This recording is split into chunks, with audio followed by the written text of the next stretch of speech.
Donc voilà, je reprends. Donc on est le dimanche 2 ou 3 mai, je ne sais plus quelle journée. On est au Mahontal. Je vais faire ce cours, les Lunishmat, les 45 à Rougim de Méron. Qu'on n'entende que des bonnes nouvelles. Et tous les psuim, Bezrat Hashem, qu'Azboukhou leur envoie Refoua Shelema ou Meira. Et qu'on n'entende vraiment que des bonnes nouvelles. Alors, c'est quoi pour vous le bonheur? Le bonheur, il y en a qui diraient, c'est être amoureux de sa propre vie, essayer de faire le mieux possible avec les choses qu'on nous a données. Souvent, les gens, ils pensent que le bonheur...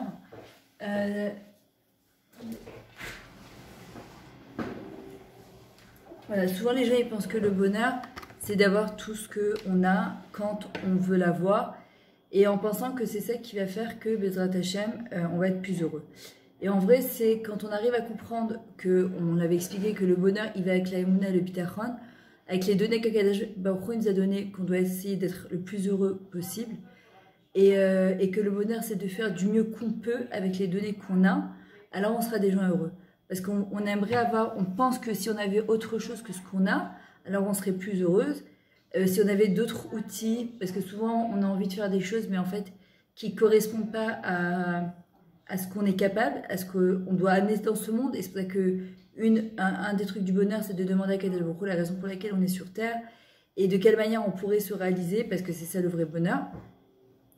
C'est comme par exemple, tu y en a peut-être qui vont comprendre de quoi je parle, mais quand parfois tu cherches à t'habiller et tu vas aller dans des magasins, en fait, tu as toujours envie de porter les habits qui ne correspondent pas du tout à ta morphologie ou à ta taille, en fait, c'est ce qui nous frustre. Alors tu vois des gens parfois qui vont très très bien s'habiller et qui ont peut-être, ils sont un peu ronds, etc., qui s'habillent pourtant toujours très bien parce qu'ils ont su en fait s'adapter à leur morphologie et pas vouloir eux s'adapter à quelque chose qui leur correspondra jamais. D'accord? Quand on arrive à comprendre qu'Akadosh Baruch Hu nous a donné exactement ce qu'il nous fallait pour pouvoir être, pour pouvoir se réaliser, pour pouvoir amener ce qu'il y a de mieux au monde, alors Bezrat Hashem, ça fera vraiment de nous des gens vraiment heureux. Le bonheur, c'est essayer de vivre sa vie de manière la plus équilibrée possible et la moins déséquilibrée possible.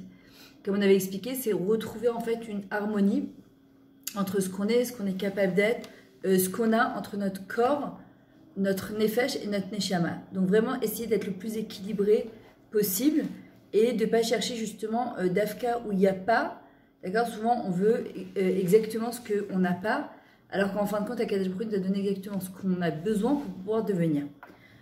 On avait expliqué qu'il n'y a pas beaucoup de stabilité dans la vie, malheureusement. C'est comme ça. C'est-à-dire que les incertitudes, elles font partie de la vie. La preuve, regardez ce qui s'est passé à Méron. 100 000 personnes qui vont pour pèleriner Rabbi Shimon après cette période de Corona. Est-ce qu'il y a une certitude? Est-ce que ces gens-là, ils auraient pu prévoir un truc pareil? C'est évident que non. Sinon, ils n'auraient même pas approché, d'accord, le kéver de Rabbi Shimon. Le truc, c'est que les choses, elles ont été faites de telle manière qu'Akadosh Baruch Hu a décidé que ce serait comme ça et que ça ne serait pas autrement. Et que voilà, la vie, elle est faite d'instabilité, d'incertitude. Le bonheur, c'est d'être capable de choper tous les petits bons moments de la vie, quand tout va bien, justement, pour que quand il y a des moments de déséquilibre comme ça, des tsunamis, je dirais, parce que c'est même pas des déséquilibres, je pense qu'on est toutes un petit peu assommées par ces nouvelles-là, et parce qu'on ne comprend pas surtout. On se demande pourquoi ils vont pèleriner Rabbi Shimon Bar Yochai et Tana Kadosh? On sort de Rabbi Akiva, de 33 jours, 24 000 Talmidim sont décédés, et ça nous fait prendre conscience en même temps. Tu te dis, attends, 24 000 Talmidim, il y en a 45 qui sont partis sans 3 psuim. Comment c'est possible un truc pareil? Qu'est-ce qui s'est passé? Et il y en a un qui a donné une explication aussi, il disait, parce que la manière dont ils sont partis aussi, c'est chacun, il a écrasé l'autre, en fait, que Dieu préserve, ils ont manqué d'oxygène. Et en fait, ça nous ramène un petit peu à l'histoire de Rabbi Akiva, que ses élèves, en fait, ils se manquaient de respect les uns vers les autres. Mais encore une fois, on ne peut pas essayer de trouver des explications à ce qui s'est passé, parce que ça nous dépasse complètement. Et si on essaie de commencer à comprendre le pourquoi du comment, on peut devenir fou, ça peut la rire sur Akadosh Baruch Hu en se disant, ma chère, pourquoi tu fais des choses comme ça? Et on ne peut pas. Donc en vrai, on doit comprendre que le bonheur, une des choses du bonheur, c'est l'instabilité. Et l'incertitude fait partie du chemin du bonheur. Justement, c'est d'être capable de vivre dans le présent, en ne pas se posant trop de questions sur l'avenir. On doit avoir des projets de vie, ça c'est obligatoire, mais ne pas trop se poser de questions de qu'est-ce qui va se passer après? Comment ça va être? Sinon, on resterait cloîtré chez nous, on ne bougerait pas. parce qu'on aurait peur en fait de ce qui se passerait. Et ça changerait rien de toutes les manières aux événements de la vie, puisque la preuve, c'est que quand Hachem il a décidé quelque chose de bien, ou que Dieu préserve une xéra comme il s'est passé, il ne nous pose pas la question. Ça nous surprend, et après, ça nous de savoir qu'est-ce qu'on va faire avec toutes ces données-là. On ne peut pas promettre à quelqu'un le bonheur. Et des gens, parfois, je vois des calottes, elles se marient en me disant, non, moi, en fait, je serais prête à m'engager dans le mariage, mais je veux être sûre que je ne vais pas divorcer. On ne peut pas promettre un truc comme ça, parce qu'on ne connaît pas les aléas de la vie, on ne connaît pas les incertitudes de la vie. On se découvre après le mariage, on ne sait pas sur qui on va tomber réellement. On prie, on espère, on fait des birouris avant le mariage, on ne sait pas ce qui va se passer avant. Moi, je veux bien rentrer dans cette parnassa, dans ce job, si on m'assure que Bezrat Hashem, je vais rester toute ma vie. Le Corona, il nous a bien montré que personne n'a l'abri de quoi que ce soit, et qu'il n'y a que Akadosh Baruch Hu qui peut nous promettre quelque chose. Mishi Botar Hashem Chesed Yesuvenu. Celui qui place toute sa confiance en Hashem, alors celui-là, il sera heureux. Pourquoi? Mishi Botar Benedevim, celui qui veut placer sa confiance dans les êtres humains, il sera toujours déçu. Parce qu'il n'y a que chez Akadosh Baruch Hu qu'on peut placer sa certitude, et quand on est dans la certitude de vivre main dans la main avec Hashem, alors là, on sera les plus heureuses du monde. Mais si on veut espérer, d'accord, la certitude des êtres humains, d'un job, d'un mari, d'une femme, d'un enfant, alors on sera toujours en déception, ou bien on sera toujours dans la peur de qu'est-ce qui va se passer demain.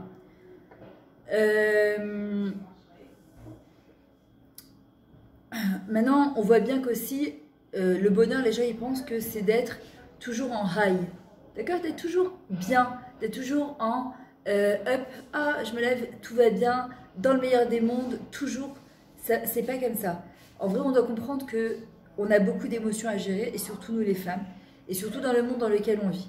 Et en vrai, arriver à comprendre que le vrai bonheur, en fait, c'est de comprendre que la vie, elle est fluctuelle, mais comme on avait expliqué que c'est un état d'être, c'est un état d'esprit, c'est un bien-être qu'on a de l'intérieur, et que on ne se laisse pas, en fait, entraîner par les émotions de la vie. Ça ne veut pas dire que quand il va se passer, comme il s'est passé avec Méron, on ne va pas se mettre à pleurer, on ne va pas se poser des questions, on ne va pas être perturbé, on ne va pas être angoissé. Ça fait partie de la vie, c'est comme ça. Le truc, c'est que ça ne va pas me toucher ou me bouger, moi, de l'intérieur, par rapport à mon bitachon envers Hachem, et par mon état d'esprit et mon bien-être de l'intérieur. En vrai, personne ne peut promettre le bonheur ou la légèreté à une personne. D'abord, il faut comprendre que c'est un choix. D'accord? D'être léger dans sa vie, d'être dans le choix de la légèreté et du bien-être, c'est un choix. Personne ne peut nous le promettre, même si on nous vend des mensonges dans les publicités ou dans les choses qu'ils veulent nous vendre dans la consommation, on sait très bien que c'est un choix. Ça ne dépend pas de nous, ça dépend de personne, ça dépend par contre du choix qu'on va faire. En vrai, quand on est prévenu de cette chose-là, alors déjà c'est beaucoup plus facile parce qu'on n'est pas en train de faire du surplace. Les gens qui cherchent indéfiniment le bonheur à l'extérieur, c'est comme si ils couraient sur un tapis roulant.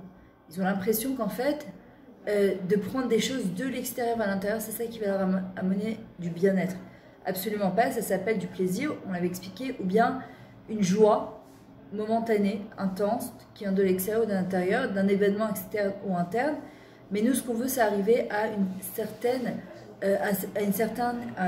bien-être de l'intérieur et de ne pas se laisser emporter par les tsunamis et les émotions de la vie. Une chose qui amène beaucoup aussi de bonheur, c'est les nouvelles informations. Je ne parle pas des informations des réseaux, je ne parle pas des informations de ce qu'on entend à la télé ou la radio. Je parle des informations quand tu apprends quelque chose de nouveau. Moi, en tout cas, personnellement, je vois qu'il y a des choses parfois dans ma vie, une phrase qui peut te changer la vie. Une phrase qui peut te changer de ta perception de la vie. Ta vie, elle change de A à Z. Ta manière de voir les choses, elle va changer de A à Z. Et ça, c'est un bonheur intense. Pourquoi? Parce que c'est une donnée en fait, qui t'appartient, qui va toucher ton essence, ta manière de voir les choses et que personne ne peut te prendre. Par exemple, comme cette fameuse phrase que j'adore de Rabbi Nachman qui dit « Le jour où tu es né, c'est le jour où Dieu a décidé que le monde ne pourrait pas se passer de toi, qu'il avait besoin de toi. » Quand on se lève parfois le matin et qu'on se dit « À quoi je sers? Est-ce que je sers vraiment à quelque chose? J'ai pas de confiance en moi. » Et qu'en vrai, Akadosh Baruch Hu, il te dit « Mais tu sais que chaque fois que je te rends ta neshama tous les matins, j'ai besoin de toi. Le monde, il peut pas se passer de toi. » Parfois, des données, des nouvelles données que tu vas apprendre qui vont te faire un boom dans ta tête et que l'assimane, il va tomber et tu vas te dire mais c'est tellement une évidence, en fait. Il n'y a pas un plus grand bonheur de toucher à quelque chose d'évident, quelque chose qui va te permettre, en fait, d'avancer, de comprendre mieux la manière dont on avance, de la manière dont on se comporte, comment on réfléchit, comment on fonctionne, comment le monde y fonctionne, ou ce qu'Hachem il attend de nous. Et ça, c'est quelque chose d'incroyable et qui vient de l'intérieur. Parce que cette nouvelle information, elle peut nous ouvrir une nouvelle voie à notre réalisation, à ce qu'on est capable d'apporter dans ce monde. Maintenant, ça ne veut pas dire que, parce que j'ai compris cette chose-là, que tout va changer de A à Z et que je vais être en arrêt tout le temps. Non. C'est qu'aujourd'hui, j'ai une nouvelle information qui va me permettre, en fait, avec mes hauts et mes bas, d'arriver à cette chose-là. Une chose qui nous amène du bonheur, c'est en fait être capable de transformer ses peurs en pouvoir. Par exemple, quand une personne, elle est pleine de peurs, et on a toutes, parfois, plein de peurs, des angoisses, et de se dire de quelle manière on va pouvoir arriver à telle chose ou à telle chose, ou réussir son couple, ou son éducation, ou ses études, ou ses examens, et de les transformer en pouvoir en sachant que chaque chose qu'on va faire dans la vie, c'est un tremplin pour quelque chose de mieux. Comme il disait Edison, quand on lui a posé la question, quand il a fait la lumière électrique, il a dit « Mais quoi, t'en avais pas eu marre d'avoir raté 9999 fois ?» Il a dit « Je n'ai jamais arrêté. Chaque Nisayon, chaque expérience de vie en fait, nous on peut les traduire comme une épreuve ou comme une expérience de vie, a été un tremplin pour moi qui m'a amené vers la réussite. » Et en fait, c'est ça le bonheur, c'est d'arriver en fait à traduire et à interpréter les événements de la vie comme un tremplin qui va nous amener, Bezrat Hashem, à la réussite. Une chose qui amène au bonheur, c'est de se découvrir tous les jours encore un petit peu et de vivre sa propre vie de manière différente. On n'est pas un troupeau, on n'est pas obligé de faire ce que tout le monde fait, d'être capable de savoir qu'Akadosh Baruch Hu, il nous a donné tout ce qu'on a besoin pour devenir et vivre notre vie de la manière la plus, exponentielle qui soit en fait. C'est d'être capable en fait avec les données qu'on a, de donner le maximum et le meilleur de nous-mêmes. Qu'est-ce que c'est que la peur, a priori? C'est une sensation intérieure qui nous empêche d'avancer. Par exemple, avec ce qui s'est passé à Méron, ça peut nous pénaliser complètement, nous paralyser, nous tétaniser. Et pourtant, il y a des gens qui sont partis et qui sont partis pèleriner et qui ont assisté quand même à les enterrements qui ont eu là-bas, qui ont dépassé en fait leur peur. Des gens qui diront, moi c'est terminé, je ne mets plus jamais les pieds chez Rabbi Shimon Bar Yochai. C'est traumatisant. Il y a des gens qui se disent, ça ne va rien changer de toute manière. Quand il doit arriver quelque chose, que ce soit chez Rabbi Shimon, chez Rabbi Meir ou autre, on ne demande pas notre avis. Donc en vrai, c'est dépasser ses peurs et transformer ses peurs en pouvoir, c'est-à-dire d'essayer de comprendre plus ou moins ce qu'Hachem il attend de nous.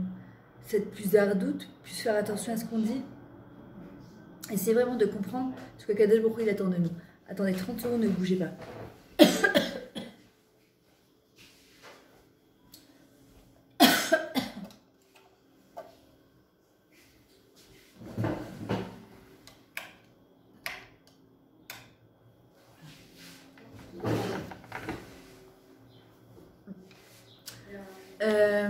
En fait, la peur, c'est une sensation intérieure qui nous empêche d'avancer dans la vie, d'être nous-mêmes et de nous exprimer.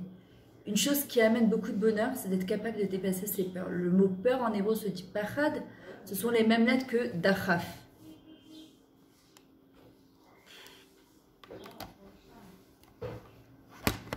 Mais ne bougez pas. Dachaf. C'est quoi Dachaf? C'est qu'Hachem, il nous pousse en fait à se dépasser. On a une peur, Hachem, il nous dit, qu'est-ce que tu vas faire avec? De quelle manière tu vas la transformer en potentiel? D'accord? Le truc, c'est... Alors, tu vas dire, oui, mais quand tu as peur, tu as peur. Alors, oui, mais la seule chose, justement, qui nous permet de dépasser nos peurs, c'est quoi? C'est d'agir.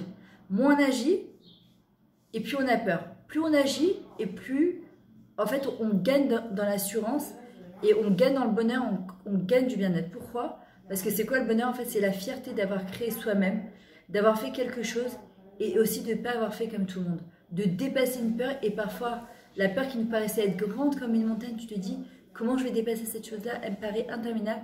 D'un coup, elle devient comme une petite poussière. Elle devient insignifiante, elle devient rikiki. Tu vas te dire, quoi, c'est ça qui me tétanisait tellement? Qui aurait pu me faire passer à côté de ma vie?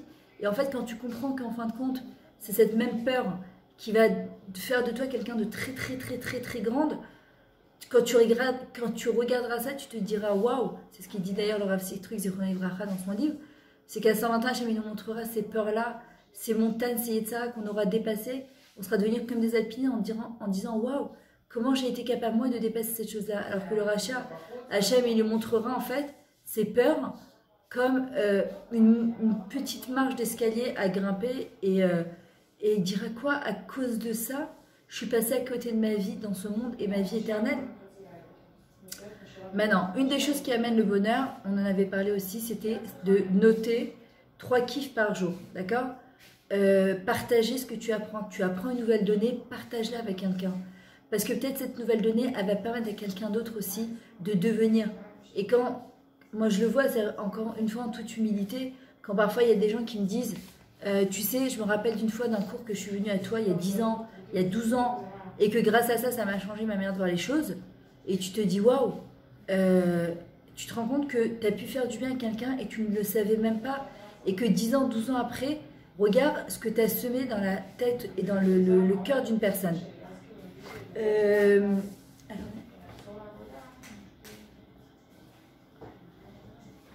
Maintenant, le kiff de se dire je ne savais pas et de se dire aujourd'hui je sais et en plus c'est mesurable. Et en plus je peux le faire et j'ai réussi aussi à le faire.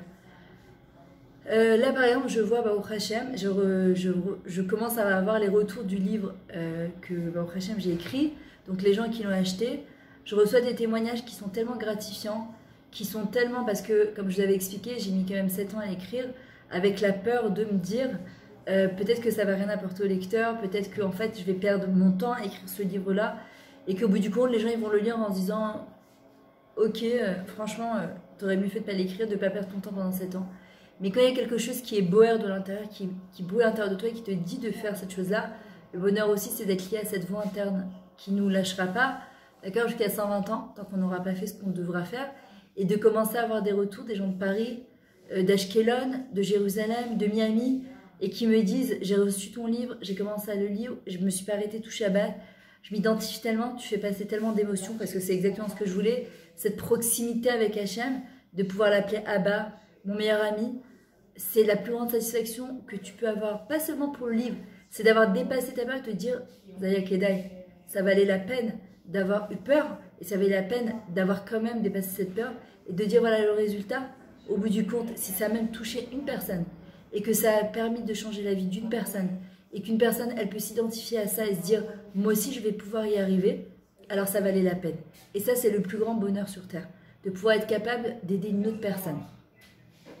En fait, c'est que quand tu deviens toi-même, bah, tu permets à quelqu'un d'autre d'être. Tu permets à une autre personne de devenir aussi.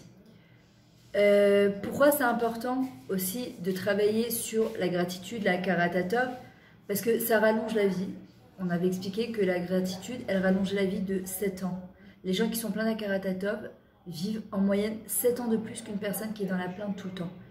Et il est où le bonheur? C'est de savoir que tu as vécu peut-être 7 ans de plus en ayant fait des petites choses au quotidien.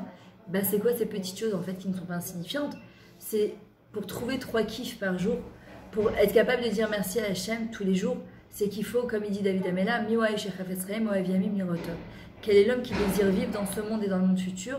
Ben, celui qui lire hot tov, qui veut voir le bien, qui cherche à voir le bien, d'accord? Les chapes et atov. Et que d'avoir cherché ce bien tous les jours, ça t'a rempli en fait de bien tous les jours, ça t'a permis de vivre 7 ans de plus. Mais quand on vit 7 ans de plus sur ce monde-là, et quand on sait que chaque jour qui passe, c'est un jour où tu as gagné en mitzvot et tu as gagné pour l'éternité, ben tu te dis, alors ouais, ça valait la peine d'avoir vécu ces années en plus. Et toutes ces multitudes de choses, tu peux t'arrêter et te dire, waouh, sur ça, je peux dire merci.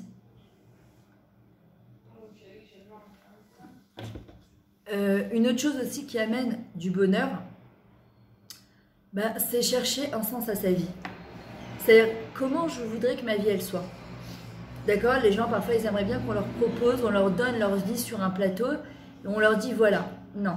Notre vrai travail sur Terre, c'est de donner un sens à sa vie, de redonner une mashmaout, de trouver, être en quête de la vie que je veux avoir. Comment je voudrais que mon couple y soit, que mon éducation, elle soit, que ma parnassa, elle soit, que ma avodat Hashem, elle soit. C'est quoi le bonheur pour moi? Parce que, en vrai, c'est quelque chose qui ne se discute pas vraiment. Il y a des gens, pour eux, le bonheur, c'est... Le bonheur, en fait, c'est pas discutable, d'accord? C'est quelque chose, surtout qu'on ressent à l'intérieur de soi. C'est pas quelque chose qui se discute, d'accord? On peut pas dire à quelqu'un, ah non, c'est pas ça qui va t'amener du bonheur. Et pourtant, pour arriver à ce bonheur intense, il faut déjà qu'on sache qu'est-ce qui m'amène du bonheur. Qu'est-ce qui me ferait plaisir? C'est pour ça que j'ai tout un cours, d'ailleurs, c'est une partie de mon livre, c'est qu'on est tous artistes dans l'âme, et que, en fait, tant qu'on n'a pas touché à la lumière intérieure, pas extérieure, on va pas aller chercher la lumière à l'extérieur dans les canyons, dans les magasins, dans les piscines, dans les vacances. Ça, on avait dit, c'est une joie ou un plaisir, mais qui est juste passager. Et en fait, que c'est cette chose-là qu'on va rechercher de l'intérieur qui va nous permettre, en fait, d'arriver à ce bonheur-là. Mais encore faut-il que je sache qu'est-ce qui m'amènerait du bonheur. Et quand on touche le sens profond de sa vie, au sens profond de sa vie, qu'on sait pourquoi on est là, alors c'est quelque chose que personne ne peut nous prendre et qui nous permet surtout de passer les moments difficiles de la vie. D'accord? En général, on veut tout le top. Qui c'est qui veut pas le top? Dans son couple, dans son éducation, dans sa parnassa, dans sa avodat Hashem, tout le monde veut le top. Le truc, c'est que pas tout le monde n'est prêt à se donner les moyens d'arriver au top. D'abord, le top, il appartient à Hashem. La shlemout, la perfection, elle appartient à Hashem. Mais se donner les moyens d'arriver à ce top-là, à ce bonheur-là, pas tout le monde est capable. Et c'est pour ça que le vrai bonheur, c'est quand tu te donnes les moyens d'y arriver et que quand tu t'observes de l'extérieur et tu te dis, quoi, c'est moi qui ai fait tout ça? Alors ça te donne vraiment un bonheur intense de l'intérieur. Il y a des fois aussi, on ne sait pas par où passer. Alors, ça nous paraît tellement être un labyrinthe, la vie, qu'on se dit, bah, je préfère ne même pas essayer. Mais c'est tellement dommage. En fait, on doit faire comme un enfant qui commence à marcher, un pas en avant, un pas en arrière, et encore 2 pas en avant, et encore 2 pas en arrière, et encore 3 pas en avant, et puis 1 pas en arrière. Et puis, léat, on va finir par trouver le chemin de notre vie, le sens de notre vie. On va trouver le chemin qui va nous amener à notre vie, à notre réalisation personnelle. Mais c'est sûr que si on reste cloîtré dans notre canapé, à continuer à réfléchir à sa vie, on n'arrivera à rien du tout. À un moment, il faut se jeter à l'eau, comme il a fait Narshambana Aminadab. C'est pas en restant assis sur un canapé qu'on va réussir à faire quoi que ce soit. À un moment, on doit se lever et agir. On dit toujours, il y a des gens qui se lèvent pour réaliser leurs rêves et il y a des gens qui continuent à rêver sous les couvertures de comment réaliser leur vie. À un moment, on est obligé de se lever, de prendre les choses en main, quitte à se faire aider, prendre un coach, aller voir un rave, lire des livres, écouter des cours, aller voir des gens qui ont fait la même chose que nous. C'est ça la PNL d'ailleurs, c'est de faire, d'accord, du copier-coller, pas faire la même chose que l'autre, d'accord, c'est pas du plagiat, c'est se calquer à des gens qui ont déjà parcouru le même chemin qu'on voudrait parcourir et apprendre d'eux pour gagner du temps, d'accord, pour gagner du temps. Attendez.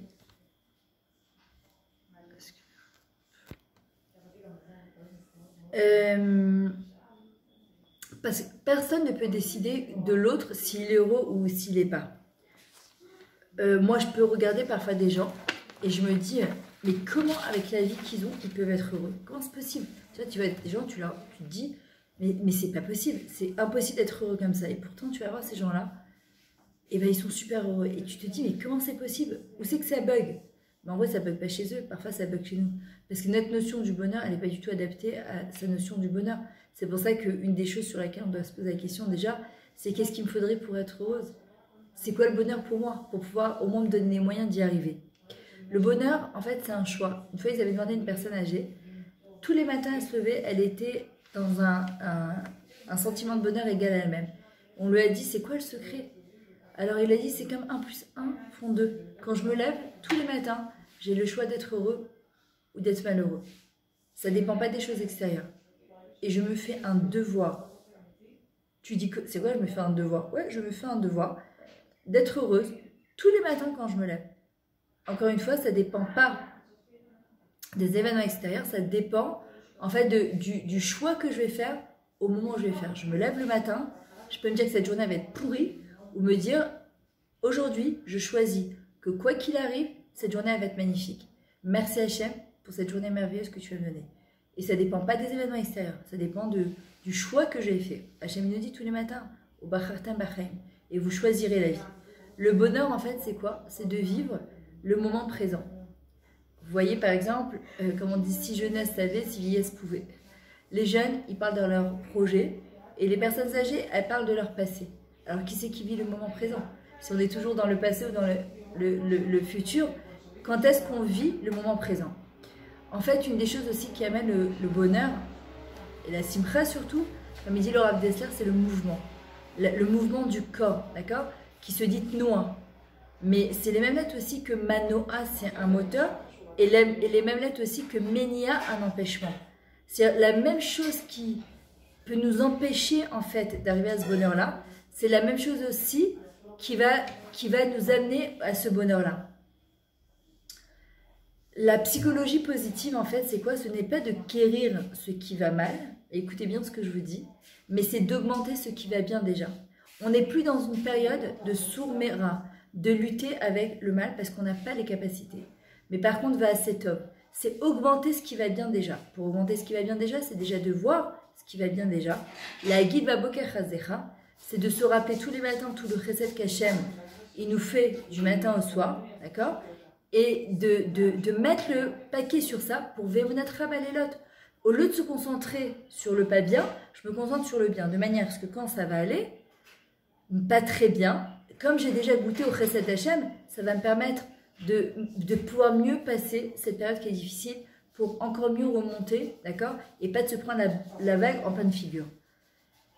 Il y a des gens, des psychologues qui ont fait des recherches et ils ont vu qu'en 8 semaines, ils disaient on peut augmenter son niveau de bonheur et le maintenir.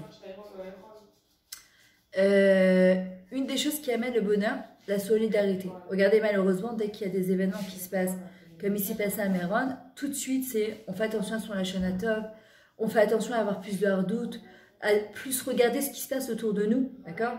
La générosité, l'entraide, le pardon, d'accord? Ce sont des valeurs qui aident au bonheur. Parce que ce qui contredit le bonheur, c'est l'individualisme. C'est de penser que à soi et de regarder que ce qui se passe autour de soi. Quand une personne, elle sort de son elle et elle va aider l'autre, d'ailleurs, c'est ce qu'elle explique la rabbinite Esther Younggeis, d'accord? C'est c'est quoi une vie engagée pour soi et pour les autres, de sortir de son soi. Et quand on voit, elle a vécu la Shoah, elle a perdu ses parents à la Shoah, son mari aussi, et pourtant, regardez ce qu'elle a fait, elle a monté toute une association qui s'appelle Ineni, et c'était une femme extraordinaire, en fait c'est ça qui lui a permis d'aller de l'avant, d'accord? C'est de sortir de son petit soi et de donner aux autres. Être capable de donner, comme il dit le Ramban, veut me donner un shekel tous les jours, et des petites sommes, mais pas de donner une fois, de temps en temps, 1000 shekels. De ne pas vivre en société, c'est l'antithèse justement du bonheur, d'accord? Une des choses qui amène le bonheur, c'est je me fais plaisir de faire plaisir aux autres. Parce que se faire plaisir qu'à soi-même, c'est sympa, mais c'est une anaa rigit, pour maintenant. Alors que de faire plaisir aux autres, d'accord, c'est quelque chose qui t'appartient à toi. Réapprendre à donner et aussi apprendre à recevoir. Quand on nous fait un compliment, d'être capable de dire merci, ça fait plaisir. Voilà, regardez, on continue dans 5-10 minutes parce que là, le Zoom il va s'arrêter, donc on reprend dans 5-10 minutes.